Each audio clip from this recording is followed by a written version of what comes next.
As populations increase and development occurs, it is becoming more and more challenging for governments to ensure the movement of people and goods. The needs and considerations of global citizens are changing, and governments are seeking to implement more sustainable transportation solutions and address problems of congestion, air pollution, and oil dependence. In cities around the world, urbanization and population trends forebode more gridlock than ever. Cities where car culture has taken root are finding it more costly to accommodate more vehicles hitting the roads every day. Traffic crawls, and opportunity is lost. The highways in the Tel Aviv metropolitan are very congested, and the city center, it's very hard to find a parking place in Tel Aviv center, so people look for alternatives. The current bus system is an option, but people generally prefer to sit in traffic in their own cars as opposed to the bus. Some planners are advocating a solution to this problem. First is to give priority to the buses, which means to take lines that now belong to everybody and to bring it only to the buses.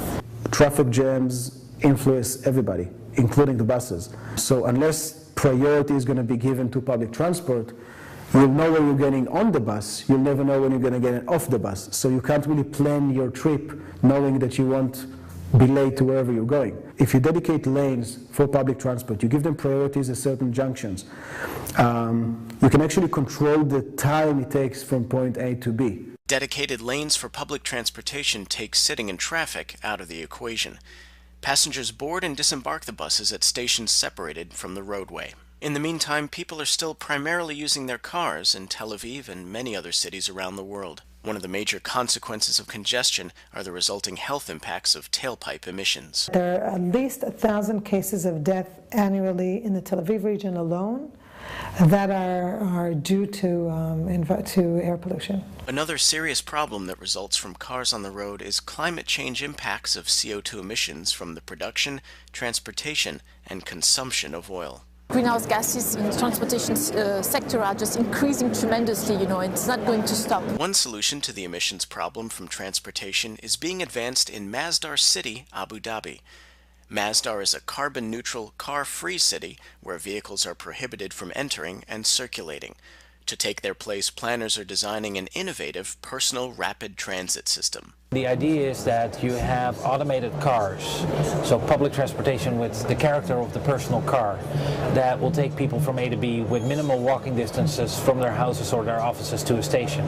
As the city expands, the PRT system and the technologies associated with it will evolve and become even that much more reliable and sustainable and possibly expandable to other parts other than just Masdar City. Masdar City is currently under construction and is slated for completion by 2020.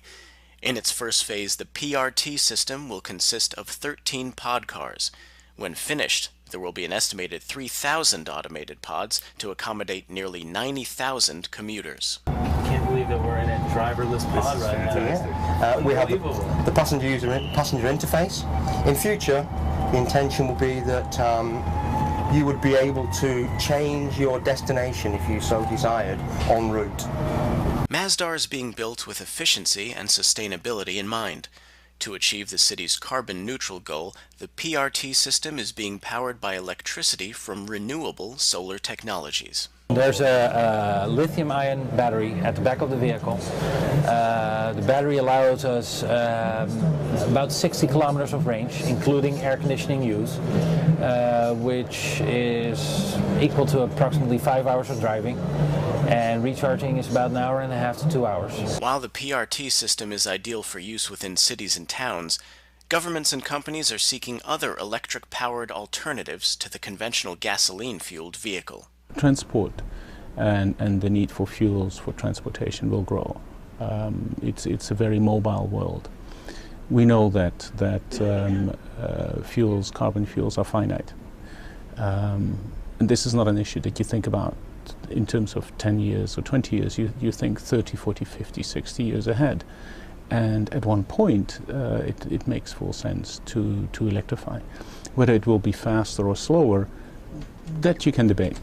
But it makes full sense to use renewable sources, to capture solar, wind, whatever energies are out there, and put them in a smart grid, make sure and fuel cars and make sure that people don't pollute. The introduction of electric vehicles is already being championed by many governments and companies around the world through the development of the battery charging technologies and infrastructures needed to support the mass rollout of EVs. You plug in, you put it in the car, and you receive an SMS to your mobile, start charging, finish charging.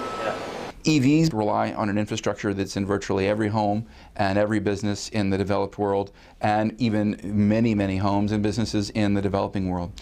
So you can plug in a car with a minor modification all around the world. Alarming transportation-related problems such as congestion, air pollution, and oil dependence are driving development of innovative technologies supported and implemented by governments and companies around the world. The way people move is undergoing a transition from a 20th century over-reliance on gasoline-powered vehicles to a range of 21st century sustainable transportation solutions.